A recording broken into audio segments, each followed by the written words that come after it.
விஜய் பதவி ஏத்துக்கிட்டது இருக்கட்டும், ரஜினி, கமல் படத்துல த்ரிஷா ஹீரோயினாமே! சம்பளம் எவ்வளோன்னு தெரியுமா? தமிழ் சினிமாவுல கடந்த பல வருஷங்களாவே தனக்கான மார்க்கெட்ட தக்க வச்சுக்கிட்டு இருக்கிறவங்க தான் த்ரிஷா. கடைசியா அவங்க 3 பெரிய படங்கள்ல நடிச்சாங்க. அது எல்லாமே மெகா ஹிட் எல்லாம் இல்ல. அடுத்ததா சூர்யாவுக்கு ஜோடியா அவங்க நடிச்சிருக்கக்கூடிய கருப்பு இன்னும் கொஞ்ச நாட்கள்ல ரிலீஸ் ஆக போகுது.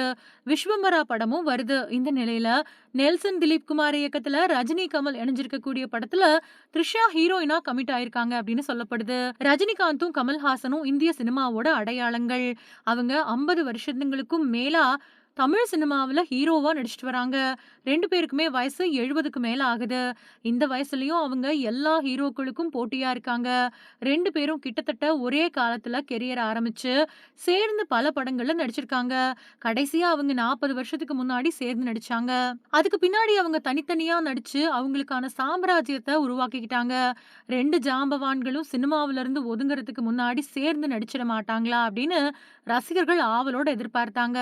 இப்படிப்பட்ட சூழல்ல தான் நெல்சன் திலீப் குமார் இயக்கத்துல அவங்க 2 பேரும் இணையறது அப்படிங்கிறது முடிவாச்சு. படத்த ரெட் ஜெயன்ட் மூவிஸ் நிறுவனம் தயாரிக்குது. உதயநிதியோட மகன் இன்பன் உதயநிதி தான் இதுக்கு தயாரிப்பாளர். அறிவிப்போ ஒரு வீடியோவோட தான் வந்துச்சு. அதுல ரஜினியும் கமலும் ரெட்ரோ லுக்ல தோன்றி கலக்கியிருந்தாங்க. ஆனாலும் வீடியோ எல்லாருக்குமே திருப்திய குடுக்கல. பார்க்கறதுக்கு ஏஐ வீடியோ மாதிரி இருக்கிறதா விமர்சனங்கள் எழுந்துச்சு. இருந்தாலும் கொஞ்சம் ரசிக்கும்படி இருந்துச்சு. அதுலயும் அந்த வீடியோவோட கடைசியில நெல்சன் கிட்ட யார் ஹீரோ அப்படின்னு கமல்ஹாசன் கேட்டது மாதிரி தான் தமிழ்நாட்டுல எல்லாருமே கேக்குறாங்க. அத்தனைக்கும் நெல்சன் கிட்ட பதில் இருக்குது.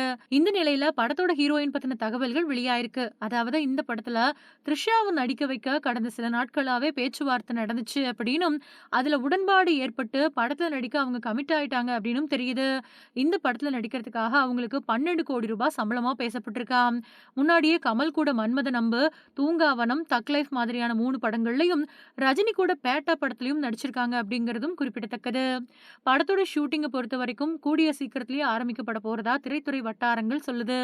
இப்பதான் தன்னோட உதவி இயக்குனர்கள் கூட கதையை இறுதி செய்யக்கூடிய பணிகள்லயும், லொகேஷன்கள், மற்ற நடிகர்கள், நடிகைகள், டெக்னீஷியன்கள உறுதி செய்யக்கூடிய பணியிலயும் ஈடுபட்டு இருக்கிறதா சொல்லப்படுது.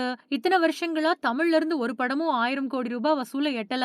இந்த படம் அதை முறியடிக்கும் அப்படிங்கிறது கோலிவுட் ரசிகர்களோட விருப்பம், நம்பிக்கை அப்படிங்கிறதும் குறிப்பிடத்தக்கது.